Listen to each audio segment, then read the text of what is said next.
So guys, recently, nagkaroon tayo ng video about doon sa anong mangyayari pag ginusto mong makabili ng pinakamura, as in pinakamura na pistol dito sa Pilipinas. And the result of that, after our investigation, is the Norinco M201C. So ito yung pistol ng Norinco na dating 762 by 25mm na Tokarev clone nila na kinonvert nila to 9mm. So pag bumili ka ng pistol at sobrang baba ng budget mo, na tipong wala ka nang mabibili pag binawasan mo pa ng kahit piso yung budget mo, the target budget for that would be 10 Blue Eagles. At makukuha mo ito. So, for the smallest budget possible, as in sobrang mura niya na mas mahal pa nga sa kanya yung mga revolver na makukuha mo ngayon. Kahit yung pinakamurang revolver ngayon ay mas mahal pa dito. Locally made na mga revolvers yon, ano. Dahil sobrang mura niya, mas mahal pa sa kanya yung mga entry-level na sobrang mumurahing revolvers ng Armscor at ng shooters. So let's have a look kung anong makukuha mo pag nangarap ka kay Santa na makabili ng pinakamurang 9mm and then you got your wish. Let's have a look at this. First off, wala tayong binibentang firearms dito. No firearms are for sale in this video. And we're going to have a look kung ano ba yung mapapala mo pag ikaw yung tipo ng tao na gusto mo ng mga budget pistols or collector ka lang talaga ng mga military surplus pistols na matagal nang naka-storage at gusto mo lang siyang masubukan dahil maganda siya. It's reliable naman, ano? The pistol is very good.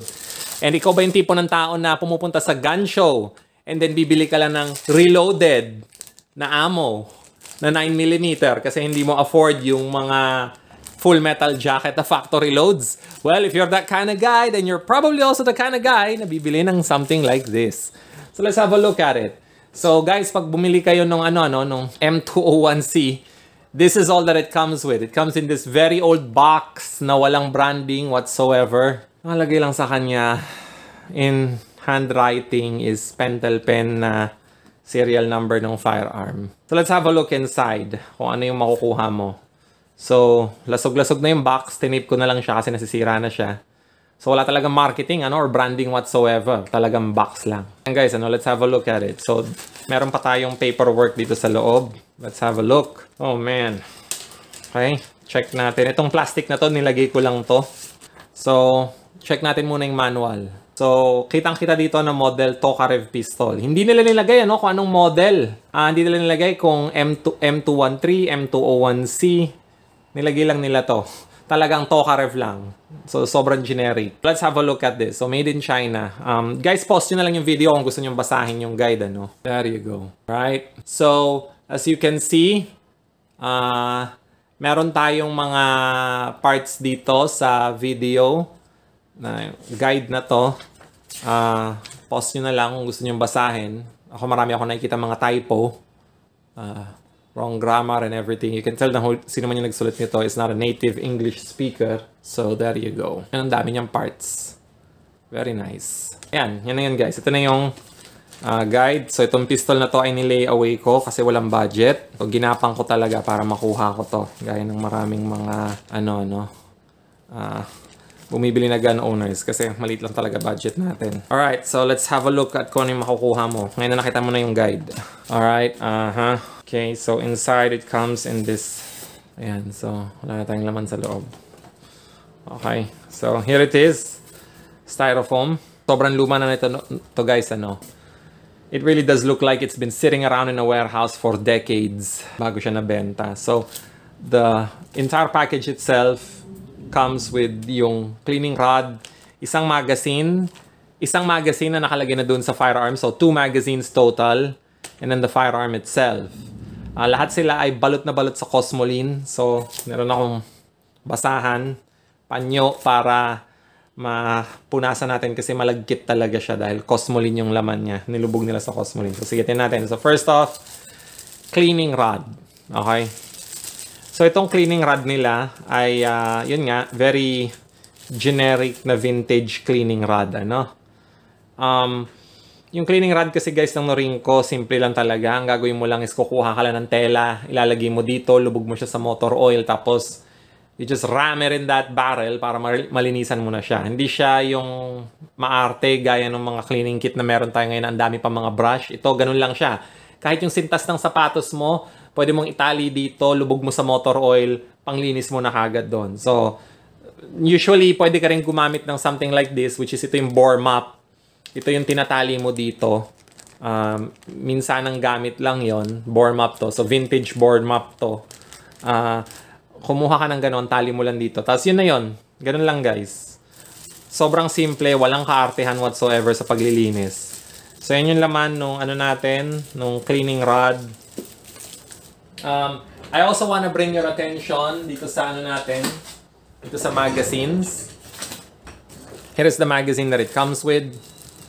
Yung magazine natin dito is, ano guys, this is a converted 7.62 by 25 mm na magazine na kinonvert lang sa 9mm by replacing yung spring follower tsaka nilagyan siya ng insert. Ito yung insert, oh. So, maganda niyan. Nakamura sila dun sa manufacturing ng magazine kasi hindi nila kailangan gumawa pa ng magazine na 9mm out of the factory. Pero may ganon na magazine, guys. Hindi lahat ng Norinco na magazines na Tokarev ay compatible sa isa't isa. This one, depende kung ano yung model na makukuha mo. Ipapakita ko mamaya dito sa Magwell kasi itong pistol na to, guys. Yan, oh. Meron siyang Magwell insert dyan. I will show that later. Pero the magazine that I'm referring to na pwede kang magka-issue is this one. Meron kasing magazine ang Norinco na ito, Norinco Tokarev magazine din to. Pero mapapansin mo, maiksi lang siya. Ito, mas malapad. Pareho silang 9mm, guys. Pareho silang 9mm. It's just that ito, 9mm siya out of the factory talaga. Dinesign nila talaga na maging 9mm magazine siya right from the start. At ito naman, tignan mo, pareha sila ng follower. Except ito, wala na siyang insert dito. Wala na siyang spacer dito sa part na to. The reason kung bakit nila ginawa to is ito kasi mas nakatipid sila dito dahil ni-recycle lang nila yung mga existing nila na stocks ng 7.62 by 25mm magazines, of which they had millions lying around. So, pag bumili kayo ng Tokarev, pwede kayong na Norinco na Tokarev, pwede ka makakuha ng magazine na ganito, depende doon sa model ng barrel mo, or ganito yung makukuha mo. So, just take in mind na hindi sila interchangeable. Pag walang spacer yung magwell nung Norinco mo, hindi mo magagamit. I mean, pag wala siyang spacer, ito lang yung magazine na magagamit mo. Pero pag may spacer siya na nilagay doon sa magazine well, ito yung magagamit mo na magazine. Hindi gagana to dahil hindi to magkakasya. So, just heads up, guys. Anyway, nung bumili ako nito, bumili rin ako ng 2 extra magazines from Shooters. So, meron na akong 3 magazines. Actually, 4 na magazines total. Okay? So guys, tandaan nyo na lang yon sa magazine. Importante yon kasi baka meron kayong version ng Tokarev na iba yung magazine. Yung magazine niya is yung ganito instead of yung malapad na ganito. So now let's look at the pistol itself. Okay, so ito na siya, guys. Oh boy. Haha. Tingnan mo yung box, meron pa nga nakabaon na rubber band doon sa styrofoam. Natunaw na siya doon sa styrofoam. Sobrang tagal na kasi nitong box na to, guys. Parang mayroon ko baka mas kasing tanda ko na yung box na yan. So anyway, ito na siya. Ito na yung Norinco N201C. So before we begin, let's do a safety check. So hindi pa siya nabe-break in. Naputok lang to during test firing. So ang hirap nung nung magazine release niya yan. So, yung magazine release niya is magaspang pa, no? Hindi pa kasi nabe-break in. So, kung kukunin mo yung magazine, hindi siya basta-basta magda-drop free. Kailangan talagang pindutin mo ng malalim, tapos dukutin mo talaga to. So, yan. Safety check muna tayo, guys. Okay. Panyo lang ako kasi to charge the Norinco, to cock it, ibaba mo muna siguro tong hammer kasi yung hammer niya is haharang talaga, no? Pero, subukan natin. Ayan. Ayan. So, sumabit yung panyo. Ayan, there you go. Safety check natin, guys. So as you can see, chamber is really nice. Very good condition. Dami pa niyang Cosmoline sa loob. Siguro dapat linisan muna to. Here you go. Ayan siya, guys. Norinco Tokarev 9mm. Ito yung sinasabi ko, guys, ano. May mga Norinco models na may spacer ka dito. Parang ganun din yung... Ang ginawa nila, instead yung magazine yung nilagyan ng spacer, yung magwell yung nilagyan ng spacer para magkasya ito. So ito, hindi to gagana pag ginamit mo dito. Kasi pag nilagyan mo siya dyan, maluwang. Pero, pang Norinco Tokarev din to. Ibang model nga lang. I think N213T siya na slim. Yung magwell, may spacer. Pero ito, ayan, ayan siya. Kasyang-kasya pag ginamit mo yung 762mm by 25. Ayan. So, that's it. This works. Okay, so tinan muna natin siya, guys. Ayan siya. Ito yung disassembly. Check natin yung barrel. Maganda naman yung rifling niya. Looks chrome lined. So, ano naman siya? Maayos. Typically, guys, pag Norinco naman ng pistol mo, matibay naman talaga siya. Tatagal talaga to. Papamana mo pa to sa mga apo mo. Kaya lang, yung nga lang, ang gaspang niya, hindi ko siya, mahirap siya makita sa video, pero pag hinawakan mo talaga siya dito, magaspang talaga yung finish niya. Nangangagat talaga yung, yung slide serrations dahil hindi siya na-polish. So, ganun talaga dahil, alam mo na, sobrang budget pistol nito. Ito na yung pinakamura na mabibili mo. Ayan na siya. So, let's point it in a safe direction. Hold ko lang yung fire hammer. And there you go. Ayan. So, meron kang safety, meron kang fire. And if you're going to drop yung hammer mo, naka-fire, pwede mo pa rin naman siyang i-safe. Okay? And there you go. So, point in a safe direction. Naka-safe siya. And if you pull the trigger, nothing happens. Pero pag naka-fire ka, at yung safety niya talaga hindi magaspang pa, no? Check natin yung trigger pull. Okay, dahan-dahan lang. Matigas talaga yung trigger. Ayan, click. Ang tigas ng trigger niya. Pero, eventually you will get used to it naman. So, safety check naman siya. So, here the serial number. Ayan siya. The leaf sight.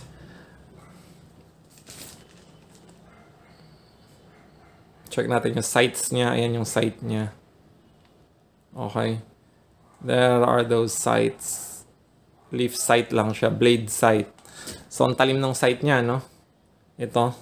Pwede mong pamputol ng puno. Kung gusto mo sipakin ng puno gamit yung pistol. Kayang-kaya to. Hindi naman binibaby ang mga Norinco na pistols, guys, eh. These are workhorses. Available sa shooters for 10 Blue Eagles. Although I realized nung huling gun show ay sold out na siya. Ang bilis nilang nabenta lahat to. Kasi ang mura nga, guys, eh. Hindi ka naman magkakaproblema sa pagbenta ng magandang pistol kung sobrang mura nung price point mo. So kung samahan mo ng ganito, makakatipid ka na. Teflon, kahit ano naman kakarga dito sa Norinco. You have to break it in, but you might run into issues pag gamit mo ay hollow point na matatalim yung dulo. Maybe, not sure, pero may narinig ako na kailangan daw minsan mag-ingat ka kung hollow point yung gamit mo at kakaibang klaseng hollow point siya na matulis yung dulo. Baka sumabit doon sa feed ramp. So yan, guys, that's what it looks like. That's what the Norinco N201C looks like. So, again, it's not really, a very lightweight or feature-loaded pistol na gaya ng marami sa mga options natin na makikita natin ngayon sa mga gun stores. Pero, if all that you ever really wanted was a very cheap pistol, sobrang mura, wala nang mas mumura pa. Dahil kailangan mo lang talaga ng baril at hindi ka maarte sa kahit anong brand at gusto mo lang talagang gumana siya, maaasahan, ito na yon. For many decades, ito talaga yung pistol na dala-dala ng maraming security guard sa Pilipinas. So in a way, the Norinco N201C is a very historic pistol sa Pilipinas because it's been the security guard's best friend for many decades. And kahit hanggang ngayon guys, hanggang ngayon, ito pa rin yung gamit ng mga security guards natin. Nalala ko nung bata ako, tinitingnan namin to ng lolo ko sa gun store at tinatawanan namin dahil sabi namin 9mm na China-made na pistol yan, di yan puputok and everything. Pero you know, now that I know more and everything, buhay pa yung lolo ko noon. Ngayon, na-appreciate ko na siya. And yeah, I'm not really sure kung matutuwa yung lolo ko na bumili ako ng ganito. Pero siguro matatawa na lang yon na bumili ako nito. And yes, dati tinatawanan ko to at ngayon kinain ko na yung salita ko. Because truth be told guys, the Norinco model N201C is a great pistol. I'm going to say that kung wala ka na talagang budget, wala ka ng pera, and kailangan mo ng pistol, 9mm, hindi ka magkakamali dito, guys. Go for it. When you buy one, you get 2 magazines. That's already good enough for the rest of your life. Pero siguro bumili ka ng 4. Just to be sure. Okay? So yan. Norinco Model 201C. The security guard's best friend and the cheapest handgun na mabibili mo sa Pilipinas, hands down in 2024. That's it. So guys, kung gusto niyo ng mga ganitong klaseng content, please like, share, and subscribe this video. Maraming salamat sa lahat ng mga nag-donate sa channel ko. I really appreciate it kasi alam niyo naman, all of our videos are not monetized. They are not monetized and importante kasi guys na mahalaga yung oras nyo kaysa sa mainis kayo kakapanood ng mga ads or maubos yung oras nyo kasi binabayaran nyo rin yung mga ads dahil dina-download nyo siya nang gamit yung data nyo sa phone nyo. Wag na lang. Maraming salamat sa lahat ng mga nag-donate and yun nga, I will be preparing a special series sa lahat sa inyo ng mga tagapanood about a very special firearm brand that I have. But for now, this is it, the Norinco Model N201C.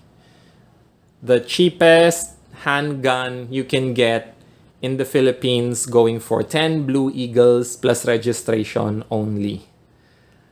So 9mm, security guard's best friend. Thank you guys. And I'll see you all in our next video.